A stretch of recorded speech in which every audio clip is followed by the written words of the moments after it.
IPL 18వ సీజన్లో Punjab Kings బోణీ కొట్టింది. Captain Shreyas Iyer విధ్వంసకర innings ఆడటంతో నిన్న 11 పరుగుల తేడాతోటి గుజరాత్ టైటాన్స్ను ఓడించింది పంజాబ్ కింగ్స్. శ్రేయస్ అయ్యర్ 42 బంతుల్లోనే 5 ఫోర్లు ఏకంగా 9 సిక్స్లతోటి 97 పరుగులు చేసి నాట్అవుట్గా నిలిచాడు. సో దీంతో మొదట బ్యాటింగ్ చేసినటువంటి పంజాబ్ 5 వికెట్ల నష్టానికి 243 పరుగుల భారీ స్కోర్ చేసింది. పంజాబ్ ఇన్నింగ్స్లో శ్రేయస్ అయ్యర్తో పాటుగా ప్రియాంశు ఆర్య, శశాంక్ సింగ్ వీరిద్దరు కూడా అద్భుతంగా ఆడారు. ప్రియాంశు ఆర్య 23 బంతుల్లో 7 ఫోర్లు 2 సిక్స్లతోటి 47 పరుగులు చేస్తే శశాంక్ సింగ్ కేవలం 16 బంతుల్లోనే 6 ఫోర్లు 2 సిక్స్లతోటి 44 పరుగులు చేసి నాట్అవుట్గా నిలిచాడు. సో దీంతో శ్రేయస్ అయ్యర్, ప్రియాంశు ఆర్య అండ్ శశాంక్ సింగ్ ఈ ముగ్గురు అద్భుతంగా ఆడటంతో నిర్ణీత 20 ఓవర్లలో పంజాబ్ కింగ్స్ 5 వికెట్ల నష్టానికి 243 పరుగుల భారీ స్కోరు చేసింది. ఇక లక్ష్య ఛేదనలో గుజరాత్ 5 వికెట్ల నష్టానికి 232 పరుగులు మాత్రమే చేయగలిగింది. సో గుజరాత్ ఇన్నింగ్స్లో సాయి సుదర్శన్ 41 బంతులో 5 ఫోర్లు 6 సిక్స్లతోటి 74 పరుగులు చేసి టాప్ స్కోరర్గా నిలిచాడు.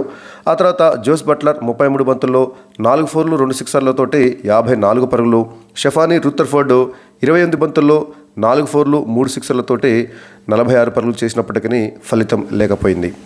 అయితే పంజాబ్ కింగ్స్ భారీ లక్ష్యాన్ని నిర్దేశించినా కూడా మరి గుజరాత్ టైటాన్స్ దాదాపుగా ఆ లక్ష్యాన్ని ఛేదించినంత పనిచేసింది.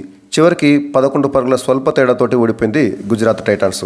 ఒక దశలో గుజరాత్ టైటాన్స్ లక్ష్యాన్ని ఛేదించేలాగా కనిపించింది. అయితే కీలక దశలో తడబడి అవకాశాన్ని చేరార్చుకుంది. ధాటిగా బ్యాటింగ్ చేసినటువంటి సాయి సుదర్శన్, మరొక ఓపెనర్ శుభ్మన్ గిల్ ఈ ఇద్దరు జట్టుకు అద్భుతమైనటువంటి ఆరంభాన్ని ఇచ్చారు. ఈ ఓపెనర్లు ఇద్దరు అద్భుతంగా ఆడటంతో గుజరాత్ టైటాన్స్ 5 ఓవర్లలో వికెట్ నష్టపోకుండా 51 పరుగులతోటి నిలిచింది. సో 6వ ఓవర్లో గిల్ అవుట్ అయ్యాడు.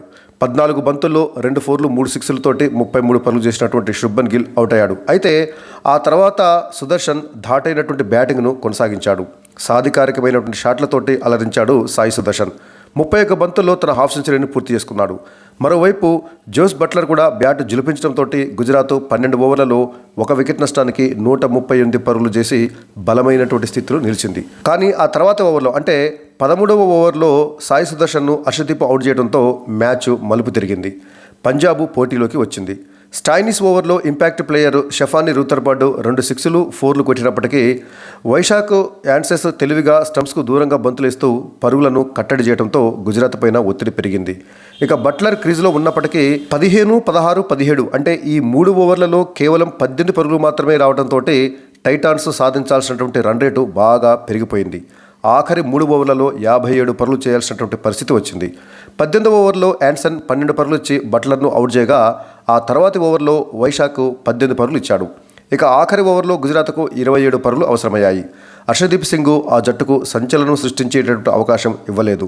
15 పరుగులు మాత్రమే ఇచ్చాడు ఆ చివరి ఓవర్లో హర్షదీప్ సింగ్. సో తొలి బంతికి తెవాటియా రన్అట్ కాగా 4వ బంతికి రుత్తర్ఫోర్డ్ వెనుదిరిగాడు. సో మొత్తంగా నిర్ణీత 20 ఓవర్లు ముగిసేసరికి గుజరాత్ టైటాన్స్ జట్టు 5 వికెట్ల నష్టానికి 232 పరుగులు చేసి 11 పరుగుల స్వల్ప తేడాతోటి ఓడిపోయింది. అంతకుముందు టాస్ ఓడి మొదట బ్యాటింగ్ చేపట్టినటువంటి పంజాబ్ కింగ్స్కు ఆ జట్టు కెప్టెన్ శ్రేయస్ అయ్యర్ విధ్వంసకరమైనటువంటి బ్యాటింగ్తో తన జట్టుకు భారీ స్కోర్ను అందించాడు. చివరి వరకు నాట్అవుట్గా నిలిచినప్పటికీ తన తొలి ఐపీఎల్ సెంచరీని మాత్రం అందుకోలేకపోయాడు శ్రేయస్ అయ్యర్. ఆఖరి ఓవర్ అంతా శశాంక్ సింగ్ ఆడటంతో శ్రేయస్కు సెంచరీ కొట్టే అవకాశం రాలేదు. కానీ పంజాబ్ కెప్టెన్గా తన తొలి మ్యాచ్లో జట్టు సాధించినటువంటి భారీ స్కోర్కు మరి శ్రేయస్ అయ్యర్ సంతోషపడ్డాడు. శశాంక్ కూడా మెరుపు ఇన్నింగ్స్ ఆడారు. ఆఖరి ఓవర్లో 23 పరుగులు రాబట్టాడు శశాంక్ సింగ్, మొత్తం 5 బౌండరీలు కొట్టి. అంతకుముందు అరంగేట్ర ఓపెనర్ ప్రియాంశు ఆర్య పంజాబ్కు బలమైనటువంటి పునాది వేశాడు. మరో ఓపెనర్ ప్రభు సిమ్రాన్ త్వరగానే అవుట్ అయినప్పటికీ ప్రియాంశు ఆర్య రెచ్చిపోవడంతో స్కోర్ బోర్డు పరుగులు పెట్టింది. హర్షద్ ఖాన్ వేసినటువంటి ఓవర్లో ప్రియాంశు ఆర్య ఏకంగా 3 ఫోర్లు 1 సిక్స్ బాధేశాడు. 6 ఓవర్లు ముగిసేసరికి పంజాబ్ 1 వికెట్ నష్టానికి 73 పరుగులతో బలమైనటువంటి స్థితిలో నిలిచింది. కానీ ఆ తర్వాత జట్టు కాస్త తడబడింది. ఓవైపు శ్రేయస్ అయ్యర్ నిలబడ్డప్పటికీ మరోవైపు వేగంగా వికెట్లు పడ్డాయి. ప్రియాంశును అవుట్ చేయడం ద్వారా పంజాబ్ను రషీద్ ఖాన్ దెబ్బతీగా వరుస బంతుల్లో అజ్మతుల్లా ఉమర్జాయ్, మ్యాక్స్వెల్లను సాయి కిషోర్ వెనక్కి పంపాడు. సో పంజాబ్ 11 ఓవర్లలో 4 వికెట్ల నష్టానికి 105 పరుగులతోటి నిలబడటంతో ఆ జట్టును కట్టడి చేయగలమనేటటువంటి ధీమా గుజరాత్ బౌలర్లకు వచ్చింది. కానీ శ్రేయస్ అయ్యర్ ఏమాత్రం వాళ్ళకు అవకాశం ఇవ్వలేదు. విధ్వంసకరమైనటువంటి బ్యాటింగ్ తోటి విరుచుకుపడ్డాడు శ్రేయస్ అయ్యర్. బౌలర్లకు ఊపిరి సలపనివ్వకుండా ఉతికేస్తూ సిక్స్ల మోతతోటి స్కోర్ బోర్డును పరుగులు పెట్టించాడు. సాయి కిషోర్ బౌలింగ్లో 2 సిక్స్లు, ఒక 4 కొట్టేసినటువంటి శ్రేయస్ అయ్యర్ ఆ తర్వాత రషీద్ ఖాన్ ఓవర్లో వరుసగా 2 సిక్స్లు దంచేశాడు. 27 బంతుల్లోనే తన హాఫ్ సెంచరీని పూర్తి చేసుకున్న శ్రేయస్ అయ్యర్ ఆఖరి వరకు అదే జోరును కొనసాగించాడు. శ్రేయస్ అయ్యర్తో కలిసి 5వ వికెట్కు 77 పరుగులు జోడించినటువంటి స్టైనిస్ 15 బంతుల్లో ఒక 4, 2 సిక్స్లతోటి 20 పరుగులు చేసి అవుట్ అయ్యాడు. ఇక 16వ ఓవర్లో స్టైనిస్ అవుట్ అయ్యాడు. అయితే గుజరాత్కు ఎలాంటి ఉపయోగము లేకుండా పోయింది. ప్రసిద్ధ కృష్ణ బౌలింగ్లో వరుసగా 6, 4, 6, 6 తోటి శ్రేయస్ అయ్యర్ ఊచకోత తారాస్థాయికి చేరింది. క్రీజులోకి వచ్చినటువంటి శశాంక్ సింగ్ కూడా బౌలర్లపై కసిగా విరుచుకుపడ్డాడు. ఎడాపెడా బౌండరీలతోటి ఇన్నింగ్స్కు మెరుపు ముగింపును ఇచ్చాడు శశాంక్ సింగ్. చివరి 3 ఓవర్లలో శ్రేయస్కు 4 బంతులు మాత్రమే ఆడే అవకాశం వచ్చింది. శశాంక్ సింగ్ విధ్వంసంతో ఆఖరి 3 ఓవర్లలో పంజాబ్ ఏకంగా 53 పరుగులు వచ్చాయి. సిరాజ్ వేసినటువంటి ఇన్నింగ్స్ 20వ ఓవర్లో శశాంక్ సింగ్ 5 ఫోర్లు కొట్టాడు. శశాంక్ సింగ్ అండ్ శ్రేయస్ అయ్యర్ వీరిద్దరూ కలిసి అభేద్యమైనటువంటి 6వ వికెట్కు 28 బంతుల్లోనే 81 పరుగులు జోడించడం విశేషం. ఇక ఈ మ్యాచ్లో పంజాబ్ కెప్టెన్ శ్రేయస్ అయ్యర్ సెంచరీ చేయలేకపోవటము ఆశ్చర్యకరమే. 3వ స్థానంలో దిగి మెరుపులు మెరిపించినటువంటి శ్రేయస్ అయ్యర్ 16వ ఓవర్ పూర్తయ్యేసరికి 66 పరుగులపై నిలిచాడు.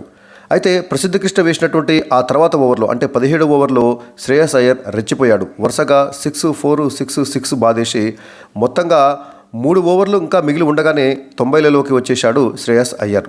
సో ఇక శ్రేయస్ అయ్యర్ సెంచరీ లాంఛనమే అని చెప్పేసి అందరికీ అనిపించింది. ఎందుకంటే 3 ఓవర్లలో జస్ట్ 10 పరుగులు చేస్తే సరిపోతుంది. కానీ ఆ తర్వాత 2 ఓవర్లలో అతను 3 బంతులు మాత్రమే ఎదుర్కొని 7 పరుగులు సాధించాడు. ఇక చివరి ఓవర్కి వచ్చేసరికి అంటే 20వ ఓవర్ వచ్చేసరికల్లా శ్రేయస్ అయ్యర్ 97 పరుగులతోటి మరి నాట్అవుట్గా నిలిచాడు. ఇక ఎక్కువగా స్ట్రైకింగ్ తనే తీసుకొని భారీ షాట్లో ఆడినటువంటి శశాంక్ సింగ్ చివరి ఓవర్లో శ్రేయస్కు ఒక్క బంతి కూడా ఆడే అవకాశం ఇవ్వలేదు. సో ఆ చివరి ఓవర్లో 5 ఫోర్లు బాదినటువంటి శశాంక్ సింగ్ మొత్తం 23 పరుగులు రాబట్టాడు. దీంతో శ్రేయస్ అయ్యర్ సెంచరీకి 3 పరుగుల దూరంలో నిలిచిపోయాడు. ఇక స్కోర్ బోర్డు విషయానికి వచ్చినట్లయితే టాస్ ఓడి తొలుత బ్యాటింగ్ చేపట్టినటువంటి పంజాబ్ కింగ్స్ నిర్ణీత 20 ఓవర్లలో 5 వికెట్ల నష్టానికి 243 పరుగుల భారీ స్కోరు చేసింది. పంజాబ్ ఓపెనర్ ప్రియాంశు ఆర్యాకు ఇది తొలి ఐపీఎల్ మ్యాచ్. తన అరంగేట్రం మ్యాచ్లోనే అదరగొట్టాడు ప్రియాంశు ఆర్య. 23 బంతులు ఎదుర్కొన్నటువంటి ప్రియాంశు ఆర్య 7 ఫోర్లు 2 సిక్సర్లతోటి ఏకంగా 47 పరుగులు చేశాడు. రషీద్ ఖాన్ బౌలింగ్లో సాయి సుదర్శన్కు క్యాచ్ ఇచ్చి ప్రియాంశు ఆర్య అవుట్ అయ్యాడు.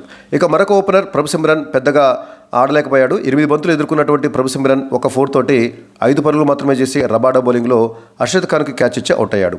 ఇక కెప్టెన్ శ్రేయస్ అయ్యర్ 3వ స్థానంలో బ్యాటింగ్ వచ్చి 42 బంతులు ఎదుర్కొని 5 ఫోర్లు ఏకంగా 9 సిక్సర్లతోటి 97 పరుగులు చేసి నాట్అవుట్గా నిలిచాడు శ్రేయస్ అయ్యర్.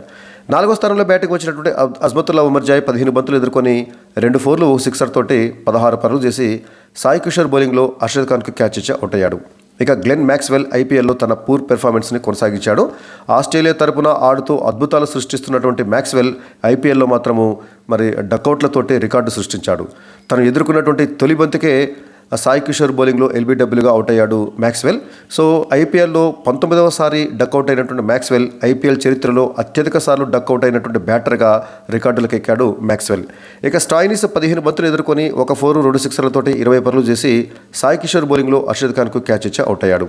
ఇక చివర్లో శశాంక్ సింగ్ అద్భుతంగా రెచ్చిపోయాడు. 16 బంతులు ఎదుర్కొన్నటువంటి శశాంక్ సింగ్ 6 ఫోర్లు 2 సిక్సర్లతోటి 44 పరుగులు చేసి నాట్అవుట్గా నిలిచాడు. దీంతో పంజాబ్ కింగ్స్ జట్టు నిర్ణీత 20 ఓవర్లలో 5 వికెట్ల నష్టానికి 243 పరుగుల భారీ స్కోర్ చేసింది. ఇక గుజరాత్ టైటన్ బౌలర్ల విషయానికి వచ్చినట్లయితే సో ఆ బౌలర్లందరూ విఫలమైన చోట ఒక సాయి కిషోర్ మాత్రమే అద్భుతంగా బౌలింగ్ చేసి 3 వికెట్లు తీశాడు. అంతేకాకుండా పరుగులను కూడా బాగా కట్టడి చేశాడు. 4 ఓవర్లలో కేవలం 30 పరుగులు మాత్రమే ఇచ్చి 3 వికెట్లు తీసినటువంటి సాయి కిషోర్ అతనొక్కడే రాణించడం జరిగింది. మిగతా బౌలర్లందరూ కూడా దారుణంగా విఫలమయ్యారు. భారీగా పరుగులు సమర్పించుకున్నారు. రబాడా 1 వికెట్, రషీద్ ఖాన్ మరొక వికెట్ తీయడం జరిగింది. మిగతా వాళ్ళు వికెట్లు తీయకపోగా భారీగా పరుగులు సమర్పించుకున్నారు. సో మహమ్మద్ సిరాజ్ అయితే 4 ఓవర్లలో 54 పరుగులు, రబాడా అయితే 4 ఓవర్లలో 41 పరుగులు, ఇక రషీద్ ఖాన్ సైతము 4 ఓవర్లలో 48 పరుగులు. అంటే దాదాపు అందరూ ఓవర్కి 11, 12, 13 చొప్పున పరుగులు ఇవ్వడం జరిగింది. సో ప్రసిద్ధ కృష్ణ సైతం 3 ఓవర్లలో 41 పరుగులు ఇచ్చాడు. సో మిగతా బౌలర్లందరూ విఫలమైన చోట ఒక సాయి కిషోర్ మాత్రమే అద్భుతంగా బౌలింగ్ చేశాడని చెప్పాలి. ఇక 244 పరుగుల భారీ విజయ లక్ష్యంతో బరిలోకి దిగినటువంటి పంజాబ్ కింగ్స్కు ఆ జట్టు ఓపెనర్లు సాయి సుదర్శన్, శుభ్మన్ గిల్ అద్భుతమైనటువంటి ఆరంభాన్ని ఇచ్చారు. సాయి సుదర్శన్ 41 బంతుల్లోనే 5 ఫోర్లు 6 సిక్సర్లతోటి 74 పరుగులు చేసి హర్షదీప్ సింగ్ బౌలింగ్లో శశాంక్ సింగ్కు క్యాచ్ ఇచ్చి అవుట్ అయ్యాడు. ఇక కెప్టెన్ శుభ్మన్ గిల్ 14 బంతుల్లోనే 2 ఫోర్లు 3 సిక్సర్లతోటి 33 పరుగులు చేసి మ్యాక్స్వెల్ బౌలింగ్లో ప్రియాంశు ఆర్యకు క్యాచ్ ఇచ్చి అవుట్ అయ్యాడు. 3వ స్థానంలో బ్యాటింగ్ వచ్చినటువంటి జోష్ బట్లర్ సైతం అద్భుతంగా ఆడాడు. 33 బంతుల్లో 4 ఫోర్లు 2 సిక్సర్లతోటి 54 పరుగులు చేసి ఎన్సన్ బౌలింగ్లో బౌల్డ్ కావడం జరిగింది.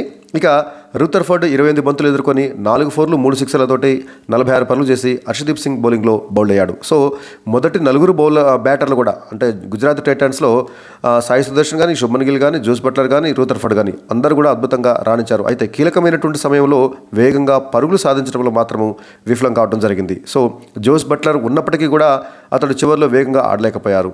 రాహుల్ తెవాటియా 2 బంతులు ఎదుర్కొని 1 సిక్సర్ తోటి 6 పరుగులు చేసి రన్అట్ అయితే షారుఖ్ ఖాన్ 1 బంతి ఎదుర్కొని 1 సిక్స్ తోటి 6 పరుగులు చేసి నాట్అవుట్గా నిలిచాడు. అర్షద్ ఖాన్ తను ఎదుర్కొన్నటువంటి ఒకే 1 బంతికి 1 పరుగు చేసి నాట్అవుట్గా నిలిచాడు. దీంతో గుజరాత్ టైటన్స్ జట్టు నిర్ణీత 20 ఓవర్లలో 232 పరుగులు మాత్రమే చేయగలిగింది.